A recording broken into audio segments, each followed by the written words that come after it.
Hello there, I'm Nerabax. Welcome back to Aston Martin. We are going to continue where we left off. We're just about to start a new season, and it should be an interesting one, hopefully, coming ahead here. It will be the season where we aim to become champions. But at the end of the last part, we were seeing a couple of things here. For instance, in terms of staff, we had this man here being a free agent. So if we want to poach him, I believe we have to do it now. If I press the next season button, he's probably going to be back at Ferrari. Because what's actually happening here is that he's not free. His contract with Ferrari has run out, and once a day passed, they'll actually give him a new one. So you could argue that what I'm doing here now is actually a sort of poaching, but I feel like it is worth it. He's just that much better. It would be a pretty big gain, and as you can see, we also have a decent amount of money to play with to begin with. Let's try with 3 million to begin with. I believe he usually wants something around 5 million. 4.5, 5, 6 million. So we're just gonna slowly move up here because again, we have very high patience. We can offer more than one contract without having a huge concern here. So he's not very happy with this. Salary is not high enough. Let's try and push this up to. I guess we'll push this right up to 4 million. I believe we have gotten him elsewhere, so 4 million isn't enough either. We're currently at medium. We'll have a few more chances. Let's try 4.5 million. Still not high enough.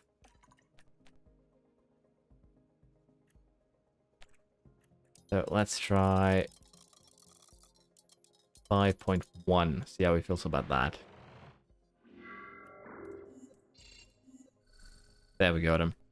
Could probably got him on 5 though, be honest, but I'm still happy with this. He's just that good.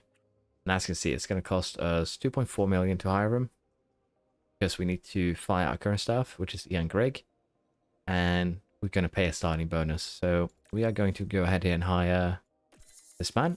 He is the best choice, and there's no one really better. And in terms of performance, as you can see, he's just a monster. He's really going to amplify our car on basically everything. Again, technical chief, we could try and get Resta, for instance. Should be fairly decent. Checked him out in the McLaren save, so if we can get him for free, it might be worth it. I don't know how much he would like in wages though. We already have Cyril here, who is actually decent in these stats. We could probably just keep him, honestly. I think we will, because we still are going to need a lot of money next season to get everything going. So play safe. We got Tondido. We can be happy with that. And we also have points there for our race engineers, which we're going to put in, of course, in pit crew management for both of them. And that'll be the goal here, to maximize pit crew management. I think we are here then. Let's continue and actually start the next season. Again, it's kind of gamey to poach a poach staff like that, but I feel like it's worth it. Sponsored obligations, we're going to maximize merchandising here to get a little bit extra money. Not a lot of extra money, but it helps. It's also going to take from our preseason lump sum, but it's going to give us more income per race, which over the course of the season will lead to us making a profit here of 7.7 million from the 15.5 that we have invested. Race day, I think this is just going to have to be like that. We can't really change it. Same here for the factory one. But what I was suggested here is that we just do this for our driver appearances, because they both have fairly low growth potential to begin with. And honestly, I feel like this is probably worth it. We're going to lose a lot of driver experience, but then again, for these drivers, it doesn't amount to more than 2 or 3 points over the course of the season. So I feel like it could be worth this for the money. We'll give it a go. If it does, we'll just remove it next season on. Race driver weekend appearance. Control performance rating will be reduced. I guess we'll sacrifice Vettel. I believe he has to hire control. And again, it's very, very little money. It's basically $77,000 per weekend. So we're going to just give that as low as we can. The other two here, again, also as you can see, they are fairly cheap. They don't pay out well. So we're going to be happy with this. It brings us to 12.9 million in the preseason lump sum that will be added to this, and almost 4.1 4.1 million per race. I think we can be fairly okay with that that situation. Objective, 8th or above, shouldn't be a problem. Points contender, I think we'll get that done this season. Pretty confident. And as you can see here, the balance that we go into now is 19 million that we bring with us. But 30 million in sponsor funding, 7 million from the board, and we pay 800,000 in the entry fee. Technical changes, we didn't do anything to any research on the chassis. We did have changes on both the front wing, of course, which we have fixed here. We had gained a little bit of cooling, a lot of airflow sensitivity gain, 18 and 70%. And we even gained a decent amount in these two. These two are kind of special. You need to divide them by 2, get the percentage. So this would be in theory a 22% gain versus a 8.5% loss. So yeah, still 13-14%. And this one would be a 5.5% loss versus a 16.5% gain. This one is just straight on. This would be 13%. This would be 23%. So still 10% gain. So I'd say front wing, huge impact. Same for the rear wing. Again, pretty big gains in all of these. Same with DRS delta, airflow sensitivity, drag reduction. Our rear wing next season is going to be big. Well, this season. And I believe this is the last thing we did any research on, these side pods. So just 5% across the board. Can be happy with it. Nothing for the underfloor, nothing for the suspension. And financially, the only change is that we lost a bit of cost cap, 5 million down. Boarding wise, I believe we have no real changes here. Everything stays the same. And with that, we are ready to move into, well, a powertrain manufacturer. Now, here's the thing. We are currently signed with Mercedes. And last season, we were struggling with our ERS durability. And Mercedes actually has almost the highest one. You can go with Ferrari for 50. But I think we are going to still struggle with ERS durability. And if you consider the price here, 20 million versus 15, I think I'd still just go with Red Bull. You get the most out of their engine in terms of power, performance. They lose performance quicker, but with the extra money here, 5 million. Say that due to ERS durability, you have to spend 2 million on extra DRS, barring of course no accidents. But we also were potentially running out of gearboxes last season with the 40% here. With Red Bull at 60% gearbox durability, you won't really struggle for any gearboxes. You'll be fine on that throughout the season. Fuel efficiency, they are the worst on that, but still, should be okay. Thermal resistance, I'm not too worried. I believe this is to do with the engine wear from heat.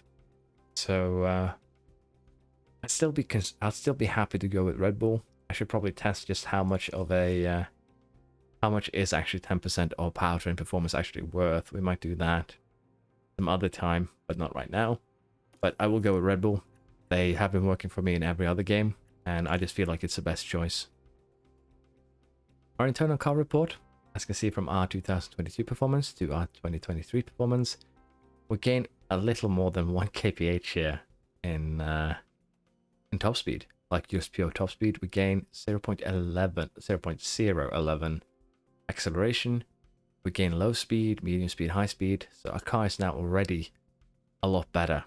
41.48, 45.51, 47.50 versus these numbers. So we've already had a massive gain. We basically had a 50% increase in our dirty low speed cornering. And that is just massive. We had more than 1 kph here in DRS. And it's just pretty insane, all things considered. This is a huge improvement compared to last year's car. And I guess we're going to have to go and have a look at how we compare to the rest of the field now. We have the ATR period starting. 6 mile hours, 80 hours. This is basically what we wanted to end up 7th. Get more boosts. But again, we probably could have gone up a lot quicker had we invested more time into intense designs. But I deliberately slowed it down at least one season. We're going to try for victory this season. Allocation announced over the full season. And here we have last season's standings. Car part development have opened. Let's see if we see something interesting here in terms of the teams. So, Ferrari, Red Bull, same. Alfa Romeo has gotten a hand on Gasly. That's interesting. Mercedes is the same. Albon and Show in AlphaTauri. Stroll and Ocon in Alpine. Norris and Ricciardo in McLaren. Schumacher and Tsunoda in Williams. Latifi has actually gotten himself into a Haas. That's going to be interesting. But let's go ahead and have a quick look here on analysis of our car. Okay. So already, as you can see, we have a champion challenging car here because a base car is already first in low speed and high speed cornering. And once we develop the pass for the start of the season here, we're probably going to have the best car. Which is actually kind of sucky because I tried to slow down our progression a little bit. But it will seem like we have failed. Let's just have a quick look on how we're looking in terms of underfloor. It's almost the best already, as you can see here. We're just lacking a little bit to Ferrari. Our rear wing is the best. It's just lacking in drag reduction and airflow. And how do our front wing look like? Again, also almost the best. So this is going to be an interesting season, all things considered. Let's just go to the full car performance. Ferrari has a little bit of acceleration top speed on us, as you can see. They have slight amount of medium speed cornering. Top speed is also higher, but we are getting fairly close to them, and we can probably cause some problems this season. We basically have the same problems with Red Bull as we did Ferrari. Mercedes, we have basically outperformed. We have the better car compared to the Mercedes. We're lacking in cooling. But again, that is something we can solve with worst case scenario money. Alpine completely dominates. So yeah, our car out of the oven here is it's fairly dominant. It's just a shame that just focusing on the underfloor and everything is just that powerful here. And of course, Tondi here is gonna amplify our gains because this makes actually a lot of sense here when we move from 65 average to 91. In terms of percentage gain, it's actually not that high because 1 point is equal to 0.05%.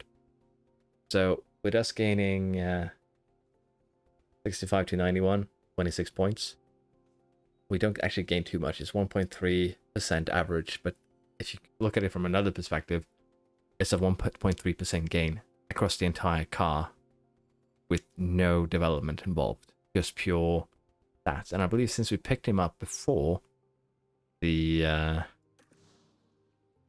official season start, we have now ended up in a situation where we have that 1.3% extra already on the car, which could actually have helped us a bit.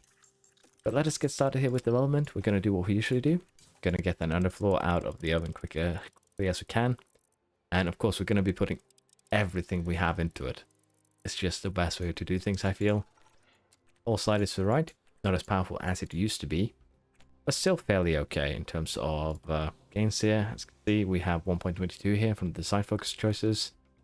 About a percentage point, well, less than a percentage point here. This is just 0.01. Same here. We actually lose out a little bit on high speed, but sacrifice I'm willing to take. And honestly here, even with the loss on high speed, we still gain a lot of kph. If you remember, 75.30 is Ferrari's highest. We gain 0.2 here. Ferrari, I think it was 0.002. I believe Ferrari was 0.005 more ahead of us. So just this one is going to close that gap a lot. And if we have a quick look here, go back one more. Our head of aerodynamics is 4.45% gain. And that would mean that he's 89% in drag reduction, I guess. So we still have a little bit to go on, still with technical chief 2. So the fact that they're giving us 8.7% out of this attribute total is pretty significant. I do not want to go back there. I want to go ahead here and 6 engineers, gonna go intense as we usually do. And the other thing that we want to design, I think, is a front wing. I think it's just a better choice right now. We're lacking a little bit in top speed and acceleration, of course, but I think we can make up for it with cornering. We're already pretty close there to being at the top. And we're just going to sacrifice brake cooling again. It's going to be... We're going to lose 2-3 percentage points by doing this. But we can get that brake cooling if we feel like we are that dominant. We can just go ahead and get that back in other ways here. What I'm thinking is that we put potentially 3 engineers on this. And we quickly get through the other projects. But I think we go 4, we go intense, and then we have 5 engineers for the other projects of ours. And I think we get the chassis done first. It's the thing that takes the longest to produce. And we're going to do the same here. We're going to sacrifice some engine cooling for other gains here. And this is actually quite a lot of kph to get from just a chassis upgrade. It's 0.07 and 0.05 here. We also get a little bit of cornering, but that's not the main goal of the chassis. It's just mainly speed. So we'll get the chassis out. We'll get the side pods out. We'll hopefully also get suspension out before the race starts in 82 days. So there we are. We have now the projects running.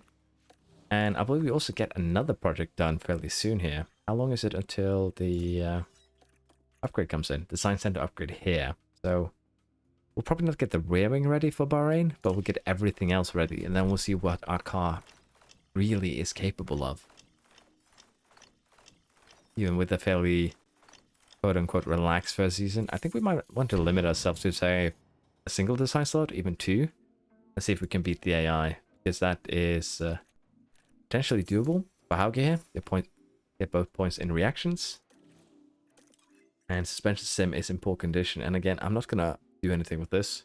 Brake cooling isn't that important to me. Unused scouts, we could probably get them to scout someone. And what we could do here is also just pick a Behrman once he becomes available. He's still too young. Thinking we might just do that. He's still a decent talent. It's either that or we take Pocher, but I think we'll stick with Hauge. We haven't actually tried any other talents right now. Cannot race in F1. Could be an interesting choice here. What's your career history? Are you actually a new gen from the... I believe this is a new gen. I might need to Google this and see if these two are actually in the game at game start. Kind of hard to guess, but we have some. If they aren't really new gens, I'm gonna pick one of them up. To be honest, Alonso actually has a point here. Let's get that into cornering, and I think we're ready to continue. Really, chassis has been designed. Wait, did we get the? Am I silly here and didn't start the project in time?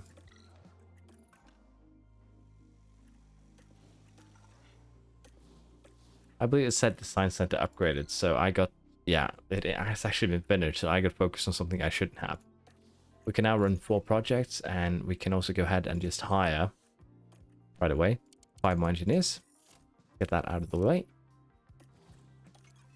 And I did waste 4 days here of design time in the preseason. Please forgive me. It is completely my fault. I got distracted by something I shouldn't have. And let's go here. We're gonna get side pods done. Do we want to sacrifice any more engine cooling? Yes, it's fine. We could, as you can see here, it's actually quite a decent sacrifice to do anything else. So for now, we're gonna do this. And I just want to see if we do this, if it will actually get us the best car in everything but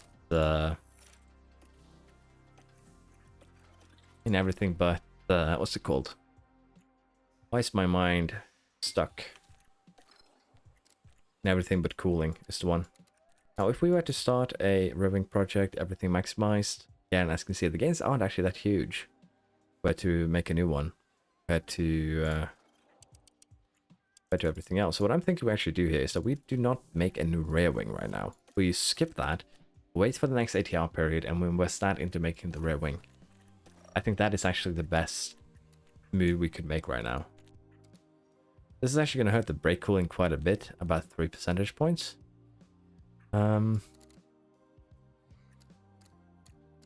loss here for increasing brake cooling isn't that high. It's still decently high, but isn't that high. So let's try and keep it around 50%. We're going to also get brake cooling in here. And with that, we aren't getting that much in anything here, honestly.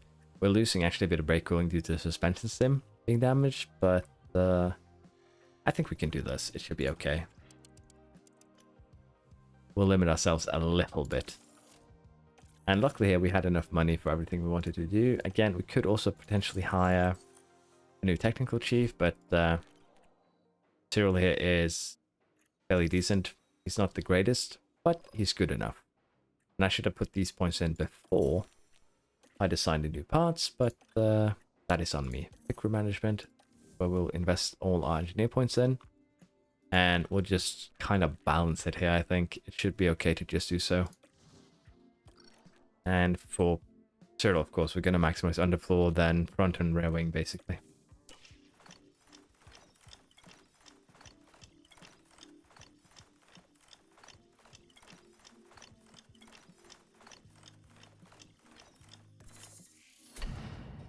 Design has been completed. Call center in poor condition. I'm fine with allowing this one to decay, honestly. It's still weekly income. Car part test center in poor condition. Again, still happy with letting this thing decay. The factory, though, is a bit of a big issue because it makes longer to make things. But I'm still okay with it. Sign.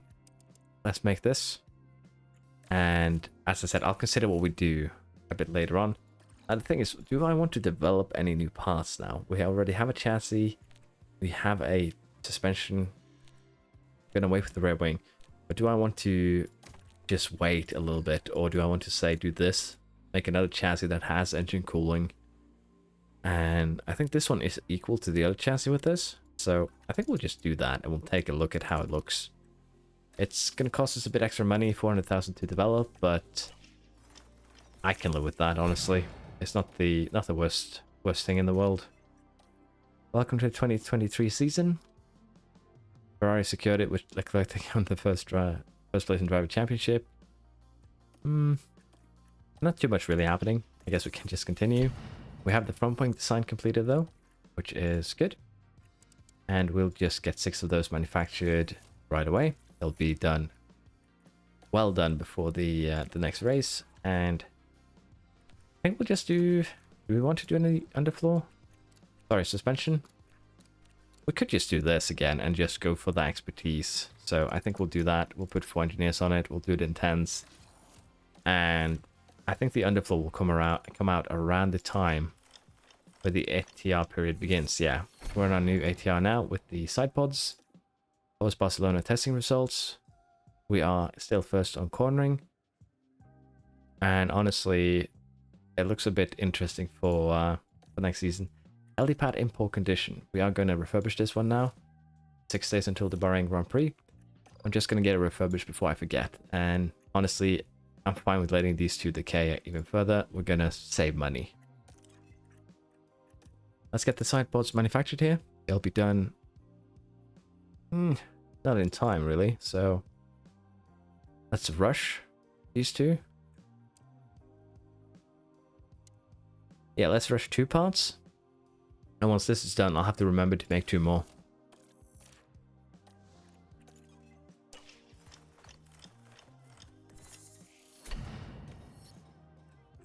Helipad has been refurbished, which is good. I forgot to start a new project. I'm a goose.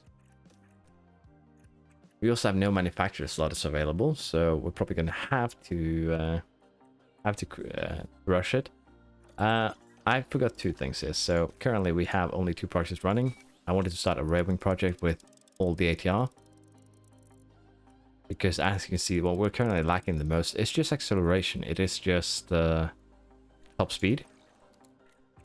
So if we do this, maximize everything with the ATR period, we don't gain too much. We gain 0.11 kph.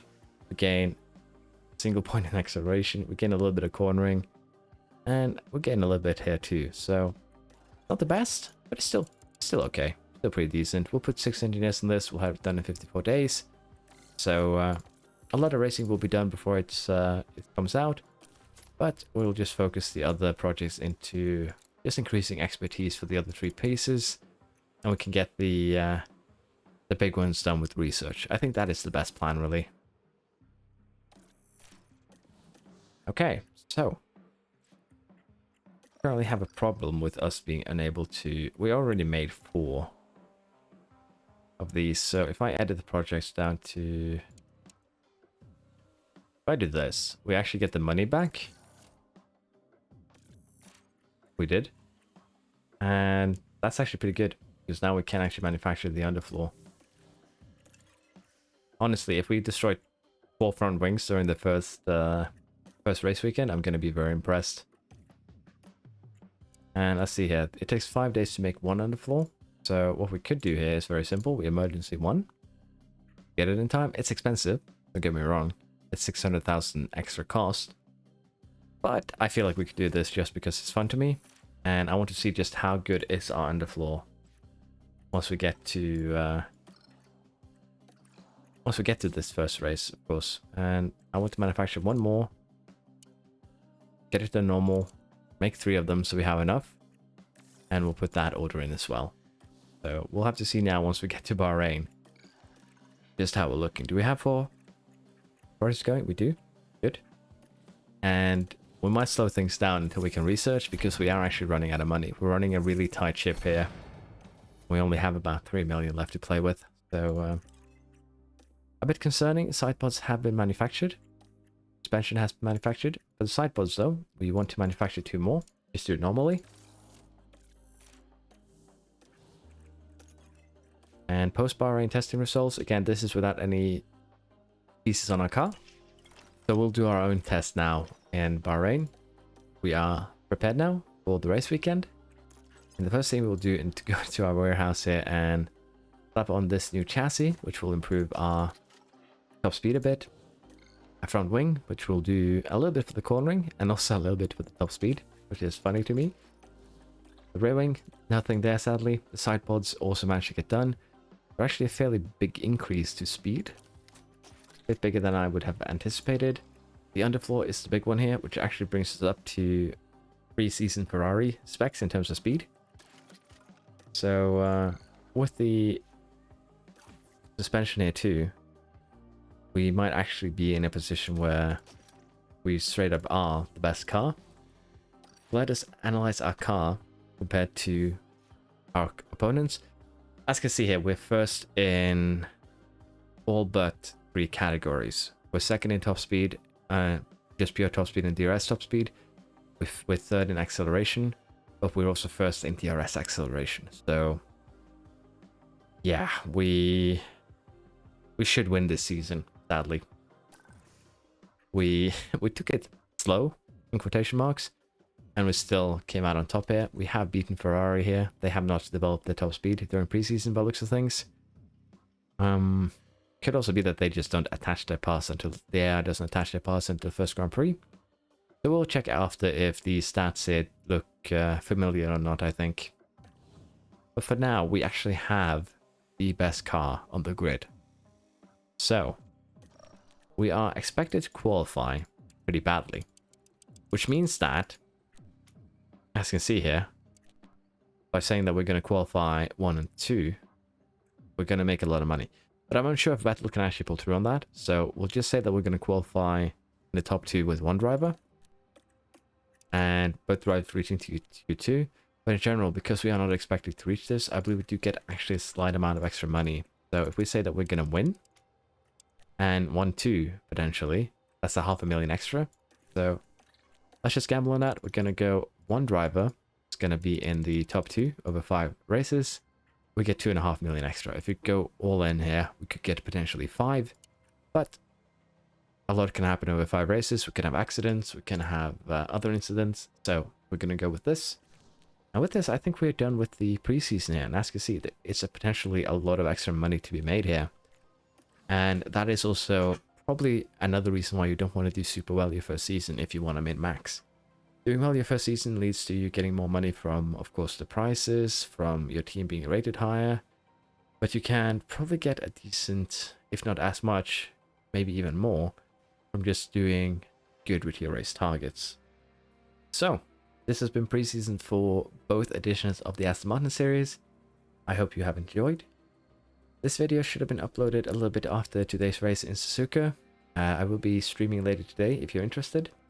go on my YouTube page, have a look. It should be set up a expectation table. Basically, when am I going to stream? There should be a broadcast planned. So I'll be streaming it on YouTube to make it easier for everyone. I would also like to give a big thanks to the members of my channel. Thank you for supporting me, and especially to OG Silla, who really helped me out and donated a lot during the last stream, both in memberships and just generally their presence. I have to say thank you to everyone who showed up last stream. You made it a lot of fun.